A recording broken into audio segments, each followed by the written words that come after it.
Welcome back to my YouTube channel Telugu construction engineer.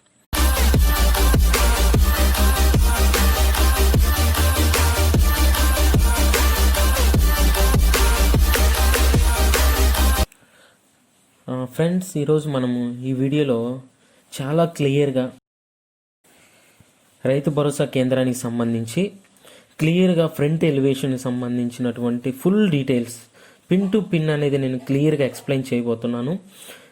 ఇంకా ఎవరైనా నా ఛానల్ని సబ్స్క్రైబ్ చేసుకోకపోతే తప్పకుండా సబ్స్క్రైబ్ చేయండి. ఇప్పుడు నేను ఈ వీడియోలో మెయిన్గా మనకి ఇక్కడ పిల్లర్స్ ఉన్నాయి కదా, ఫ్రంట్ ఈ పిల్లర్స్కి సంబంధించినటువంటి హైట్ ఎంత రైజ్ చేయాలి, ఏ డయామీటరు, ఓకేనా, అంటే బేస్మెంట్ నుంచి. కొంతమంది ఏంటంటే పిల్లర్స్ అనేది బేస్మెంట్ నుంచి పెట్టాలా లేదంటే ఫుటింగ్ నుంచి పెట్టాలా అనే డౌట్ను కూడా నేను క్లియర్గా ఎక్స్ప్లెయిన్ చేస్తాను. అదేవిధంగా ఇక్కడ పిల్లర్ టు పిల్లర్ డిస్టెన్స్ ఎంత, ఇక్కడ నుంచి ఇక్కడికి ఎంత, ఇక్కడ నుంచి ఇక్కడికి ఎంత అనేది కూడా నేను క్లియర్గా ఎక్స్ప్లెయిన్ చేస్తాను.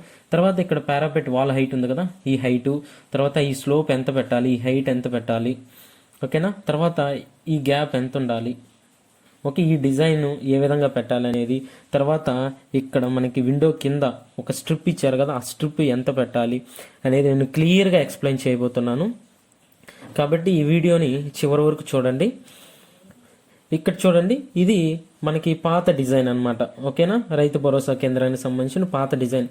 ఆల్రెడీ ఈ విధంగా కట్టుంటే నో ప్రాబ్లం, మనం దాన్ని డిజైన్ చేంజ్ చేయలేము. ఇప్పుడు ఎవరైతే కట్టబోతున్నారో, ఇప్పుడు ఎవరైతే వర్క్ అనేది రైతు భరోసా కేంద్రం స్టార్ట్ చేశారో వాళ్ళ కోసమే ఈ వీడియో. ఇప్పుడు ఇది ఒక మోడల్ మనకి ఇవ్వడం జరిగింది. తర్వాత ఇంకో మోడల్ ఏంటంటే ఆల్రెడీ ఇక్కడ చెప్పుకున్నాం కదా, ఈ మోడల్, ఓకేనా. అయితే ఈ మోడల్కి సంబంధించి ఫుల్ డీటెయిల్స్ ఇప్పుడు చూద్దాం.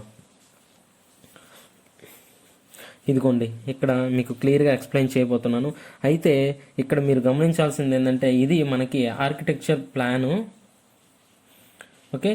ఈ ఆర్కిటెక్చర్ ప్లాన్ యొక్క చూడండి ఇష్యూ డేట్ ఎప్పుడు ఇచ్చారు, లాస్ట్ 9th, అంటే 4 days బ్యాక్ అనేది ఇవ్వడం జరిగింది, ఓకేనా. కాబట్టి ప్రీవియస్గా మీరు కట్టేసి ఉంటే దాన్ని నో ప్రాబ్లం. ఇప్పటి నుంచి కట్టే వాళ్ళు నేను ఏదైతే చెప్తున్నానో ఆ పాయింట్స్ అనేది ఖచ్చితంగా మైండ్లో పెట్టుకొని వర్క్ అనేది స్టార్ట్ చేయించండి. ఇక్కడ చూడండి, ఇదిగోండి, ఇది మనకి ఈ విధంగా మొత్తం నేను ఇది ఫుల్ డీటెయిల్స్ చెప్తాను. దీనికంటే ముందు మనకి ఇక్కడ చూద్దాం. మనకేంటంటే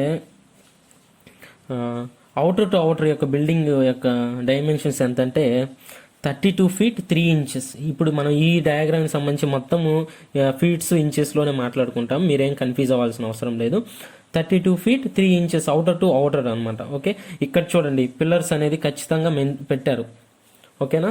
ఇవి ఎంత డిస్టెన్స్ అంటే ఒక్కొక్క పిల్లర్ యొక్క డిస్టెన్స్ ఎంత అంటే ఇక్కడ నుంచి ఇక్కడికి వచ్చేసి centre to centre 10 feet 5 inches, ఇక్కడ కూడా 10 feet 5 inches, మిడిల్లో మాత్రం 9 feet 4 inches, ఓకేనా. చూడండి 10 feet 5 inches, 9 feet 4 inches, 10 feet 5 inches, ఇది వచ్చేసి సెంటర్ టు సెంటర్ మాత్రమే. అయితే ఇక్కడ మీరు గమనించాల్సింది ఏంటంటే మనకి ఈ పిల్లర్స్ ఏవైతే ఉన్నాయో ఇక్కడ ఉన్నటువంటి ఈ పిల్లర్స్ కొంత గ్యాప్ అనేది ఇవ్వడం జరిగింది, ఓకే. ఈ గ్యాప్ అనేది ఇవ్వడం జరిగింది. ఈ గ్యాప్ అనేది మనము ఎంత పెట్టాలి ఇక్కడి నుంచి ఇక్కడికి, ఓకేనా. ఈ గ్యాప్ ఎంత పెట్టాలి అనేది నేను ఇప్పుడు క్లియర్గా ఎక్స్ప్లెయిన్ చేస్తాను. ఇంకా ఎవరైనా నా ఛానల్ని సబ్స్క్రైబ్ చేసుకోకపోతే తప్పకుండా సబ్స్క్రైబ్ చేయండి. ఇక్కడ చూడండి, ఈ అవుటర్ నుంచి ఇంతవరకు ఏంటంటే మనకి ఎంత పెట్టాలంటే 12.5 inches, అంటే 12.5 inches వన్ సైడ్ పెట్టాలి. ఇది అవుటర్ నుంచి, అది ఎంతవరకు మనకి సెంటర్ వరకు, అర్థమవుతుందా? మళ్ళీ ఎక్స్ప్లెయిన్ చేస్తా చూడండి, క్లియర్గా మీకు అర్థమైనట్లేదు. ఇప్పుడు మనకి ఇక్కడ గ్యాప్ ఇవ్వడం జరిగింది కదా, ఇక్కడ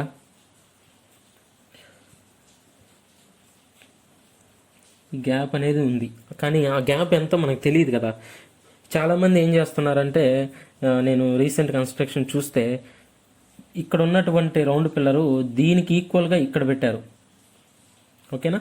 అంటే ఎలా పెట్టారంటే ఇప్పుడు మనకి కాలం యొక్క అవుటరు రౌండ్ పిల్లర్ యొక్క అవుటర్కి ఈక్వల్గా ఉంది, అలా పెట్టకూడదు. మనకి ఈ సెంటర్ నుంచి ఈ అవుటర్కి ఉన్నటువంటి డిస్టెన్స్ ఎంత పెట్టాలంటే 12.5 inches అనేది ఉండేటట్లు చూసుకోవాలి, ఓకేనా. అదేవిధంగా 2 sides ఇటు సైడ్ కూడా చూడండి, ఇటు సైడ్ కూడా మనకి ఏంటంటే 12.5 ఇంచెస్ అనేది గ్యాప్ ఉండేటట్లు చూసుకోవాలి. ఇది వచ్చేసి సెంటర్ టు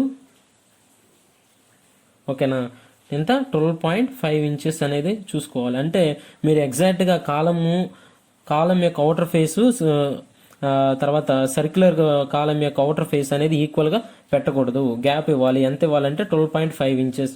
అయితే ఈ 12.5 ఇంచెస్లో మనకి 4.5 ఇంచెస్ అంటే 4.5 ఇంచ్ మైనస్ అవుతుంది. అంటే రిమైనింగ్ ఎంత ఉంటుంది, 8 ఇంచెస్ అనేది ఉంటుంది. అర్థమవుతుందా? ఈ గ్యాప్ 8 ఇంచెస్, అటు 8 ఇంచెస్ అనేది ఉంటుంది. ఓకే, ఇది క్లియరా? తర్వాత ఇక్కడ చూద్దాం. ఇవి మనకి కాలమ్స్ అనేది బేస్మెంట్ నుంచి పెట్టినా ప్రాబ్లం లేదు, కానీ ఫుటింగ్ నుంచి పెట్టుకుంటే దాని యొక్క స్ట్రెంగ్త్ అనేది ఉంటుంది. అదేవిధంగా ఇక్కడ స్లోప్ రూఫ్ ఉంది కదా, ఈ స్లోప్ రూఫ్ కూడా అనేది మనకి బేర్ చేస్తుంది. ఓకేనా? అది తర్వాత మనకేంటంటే ఈ పిల్లర్స్ హైట్ అనేది ఎంత ఉండాలి బేస్మెంట్ నుంచి. ఓకే, ఇక్కడ చూడండి, ఈ బేస్మెంట్ నుంచి ఈ యొక్క పిల్లర్స్ హైట్ అనేది ఎంత ఉండాలంటే, ఇది మనకి బేస్మెంట్ టాప్ నుంచి ఇక్కడ నుంచి ఇక్కడికి మనసిన హైట్ వచ్చేసి 10 ఫీట్స్ అనేది ఉండాలి. ఓకే, పిల్లర్స్ హైట్ అనేది మనం 10 ఫీట్స్ అనేది కట్టాలి. మొత్తం 4 పిల్లర్స్ కూడా ఏంటంటే మనం 10 ఫీట్స్ అనేది కట్టాలి. ఇక్కడ చూడండి, 3 ఫీట్స్ 4 ఫీట్స్ 3 ఫీట్స్ మొత్తం ఎంత 10 ఫీట్స్. అంటే బేస్మెంట్ టాప్ నుంచి మనకి పిల్లరు టాప్ ఎండ్ వరకు మనకి ఎంత 10 ఫీట్స్ అనేది కట్టాలి. అది 4 పిల్లర్స్ 10 ఫీట్స్ అనేది కట్టాలి. ఓకే, కట్టిన తర్వాత మనకేంటంటే మనకి పైన మనం రూఫ్ అనేది స్టార్ట్ చేయాలి. ఇక్కడ చూడండి, ఈ రూఫ్. అయితే ఈ రూఫ్ అనేది ఎంత హైట్ ఉండాలంటే ఇక్కడ చూడండి 2 ఫీట్స్ అన్నమాట. ఇది ఏదైతే ఉందో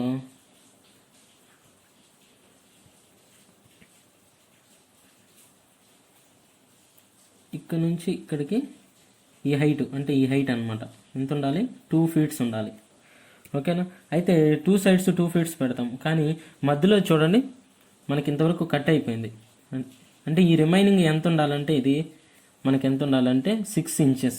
అంటే అది ఏ విధంగా ఉంటుందో నేను ఇప్పుడు మీకు జస్ట్ రఫ్గా చూపిస్తా చూడండి. మనకి ఈ విధంగా ట్రయాంగులర్ షేప్ వస్తుంది. ఈ టాప్ హైట్ వచ్చేసి 2 ఫీట్ 6 ఇంచెస్ ఉండేటట్లు చూసుకోవాలి. ఈ సెంటర్ టు సెంటర్ డిస్టెన్స్ వచ్చేసి 4 ఇంచెస్. ఈ 9 ఫీట్ 4 ఇంచెస్ ఎందుకు చెప్పానో ఇప్పుడు మీకు డయాగ్రామ్లో చూపిస్తా చూడండి. మనకి ఇదిగోండి ఇక్కడ ఇక్కడ మనకి మెన్షన్ చేశారు.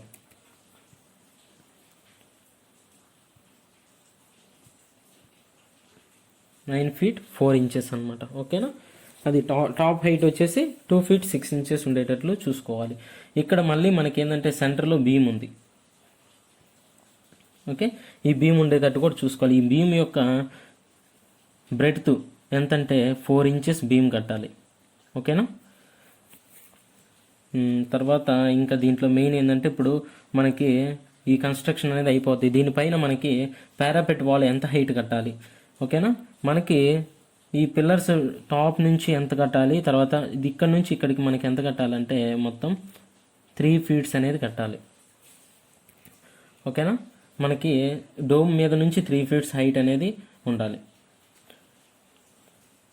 అదేవిధంగా అట్లా కాదు, మనకి ఈ టాప్ నుంచి ఇక్కడికి ఎంత ఉండాలంటే 5 ఫీట్స్ అనేది ఉండాలి. అంటే ఇది 2 ఫీట్స్, తర్వాత ఇది 3 ఫీట్స్ అనమాట. ఓకే, మొత్తం ఎంత 5 ఫీట్స్ అనేది ఖచ్చితంగా ఉండేటట్లు చూసుకోవాలి.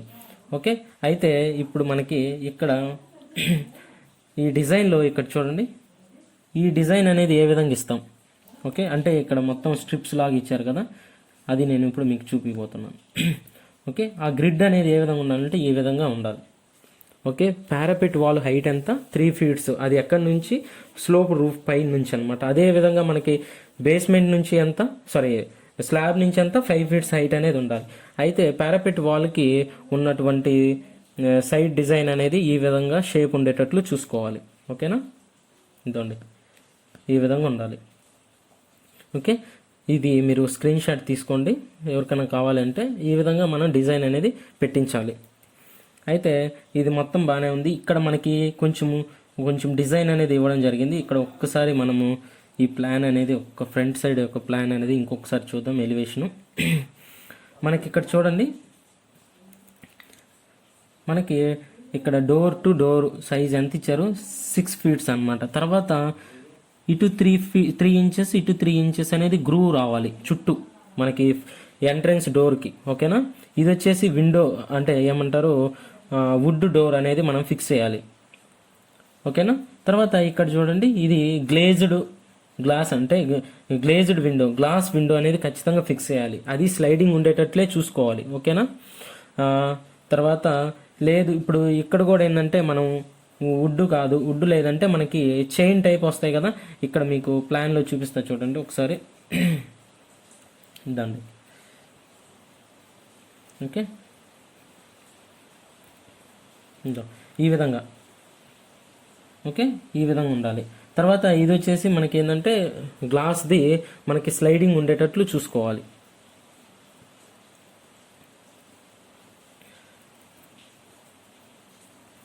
తర్వాత అయితే ఈ విండో సైజు మనకి ఎంత, 4 ఫీట్ బై 4 ఫీట్. అయితే కింద ఒక స్ట్రిప్ ఇచ్చారు చూడండి. ఈ స్ట్రిప్ అనేది మనకి ఏంటంటే 3 ఇంచు మనకి విడ్త్ ఉండాలి.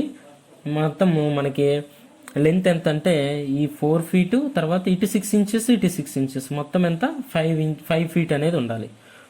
ఓకేనా, ప్లస్ టాప్లో కూడా ఏంటంటే విడ్త్ వచ్చేసి 3 ఇంచెస్ గ్రూ, లెంత్ 5 ఫీట్ ఉండాలి, గ్రూ యొక్క టాప్ బాటమ్ అనమాట. తర్వాత మీరు ఇక్కడ చూడండి, మనకేంటంటే బేస్మెంట్ కట్టిన తర్వాత మనకి విండో లెవెల్ కిందనే మనకేంటంటే మళ్ళీ గ్రూ ఇచ్చారు.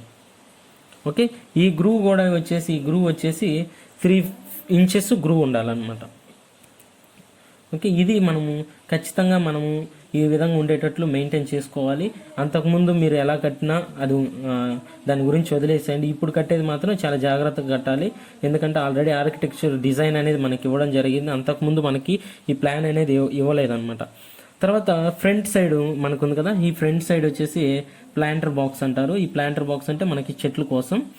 ఇక్కడ చూడండి, ఇది మనకి స్టెప్స్ యొక్క విడ్త్ ఎంత, మొత్తము 10 ఫీటు 9 ఇంచెస్ అనమాట. ఓకే, అక్కడ మనకి సైట్ కండిషన్స్ బట్టి మీకు ఎన్ని స్టెప్స్ పడితే అన్ని స్టెప్స్ అనేది మీరు పెట్టుకోవాలి. లోపల కూడా మనకి ఏంటంటే చూడండి, స్లైడింగ్ డోర్ జరిగింది. ఇక్కడ స్లైడింగ్ డోరు, అదేవిధంగా ఇక్కడ కూడా స్లైడింగ్ డోర్ ఇవ్వడం జరిగింది. ఖచ్చితంగా ఈ స్లైడింగ్ డోర్ అనేది ఖచ్చితంగా పెట్టించాలి. ఓకే, తర్వాత ఒక్కసారి రఫ్గా లాస్ట్లో మనం ఇక్కడ చూద్దాం దీనికి సంబంధించి. ఇక్కడ చూడండి, మనకేంటంటే గ్రౌండ్ ఫ్లోర్ లెవెల్ నుంచి ఇక్కడ బేస్మెంట్ హైట్ ఎంత ఇచ్చారు, 2 ఫీట్స్. అయితే మనకి ఆల్రెడీ నేను చెప్పాను, మీ సైట్ కండిషన్స్ని బట్టి మనకి బేస్మెంట్ హైట్ అనేది చేంజ్ అవుతూ ఉంటుంది. 2 ఫీట్ ఉండొచ్చు, ఇంకా ఎక్కువ కూడా ఉండొచ్చు. ఓకేనా, తర్వాత ఇది గ్రౌండ్ ఫ్లోర్ లెవెల్. తర్వాత విండో సిల్ లెవెల్ ఎంత ఉండాలి, మనకి విండో సిల్ లెవెల్ వచ్చేసి 3 ఫీట్స్ అనమాట. అంటే ఇది 2 ఫీట్ కదా, ఇది వదిలేసేయండి, దీని గురించి మనకి ఇది 5 ఫీట్ ఇచ్చారు. ఈ 5 ఫీట్ అనేది ఏంటంటే బేస్మెంట్ బాటమ్ నుంచి బేస్మెంట్ ఎంత 2 ఫీట్ ఇచ్చారు, దానిపైన ఎంత 3 ఫీట్ ఇచ్చారు. అయితే ఈ 3 ఫీట్ అనేది మనం ఎలా డిసైడ్ చేస్తామంటే, మనకి విండో సిల్ లెవెల్ కనుక్కోవాలంటే ఏంటంటే lintel level minus height of the window ఎంత 4, లింటెల్ లెవెల్ ఎంత 7 మైనస్ 4 3 ఫీట్స్. తర్వాత మనకి లింటెల్ లెవెల్ ఇచ్చారు, ఇక్కడ 9 ఇచ్చారు, అంటే మనకు ఆ 2 ఫీట్స్ ఇస్తే 7 ఫీట్స్. దాని తర్వాత ఇక్కడ మనకి కాలం హైట్ టాప్ లెవెల్ ఇచ్చారు, ఎంత ఇచ్చారు 12 ఫీట్ ఇచ్చారు. 12 ఫీట్ అంటే ఈ 2 ఫీట్స్ ఇస్తే 10 ఫీట్ అనమాట. తర్వాత మనకి height of the slab height అనమాట. ఓకే, స్లాబ్ హైట్ అనేది ఎంత ఇవ్వడం జరిగింది, మనకి 12 ఫీట్ అనమాట. అంటే మనకి బేస్మెంట్ టాప్ నుంచి స్లాబ్ హైట్ వరకు మనకి ఎంత మొత్తం 12 ఫీట్ ఉండేటట్లు చూసుకోవాలి. తర్వాత మనకేంటంటే బేస్మెంట్ టాప్ నుంచి మనకి బిల్డింగ్ పారాపెట్ వాల్ టాప్ వరకు మనకి ఎంత, ఇక్కడ 17 ఇచ్చారు కదా, 17 అంటే 2 ఫీట్స్ తీసేస్తే మొత్తం 15 ఫీట్స్ ఉండాలి. అంటే మనకి స్లాబ్ మీద మనకి ఎంత ఉండాలి, హైట్ 3 ఫీట్స్ అనేది హైట్ ఉండేటట్లు మనం చూసుకోవాలి. ఇది మనకి దీనికి సంబంధించినటువంటి కంప్లీట్ ఐడియా మీకోసం తెచ్చాను. ఇంకా ఎవరైనా ఛానల్ సబ్స్క్రైబ్ చేసుకోకపోతే తప్పకుండా సబ్స్క్రైబ్ చేయండి. ఖచ్చితంగా ఈ యొక్క డీటెయిల్స్ని మీరు ఫాలో అవుతూ కన్స్ట్రక్షన్ చేయించండి. Thanks for watching.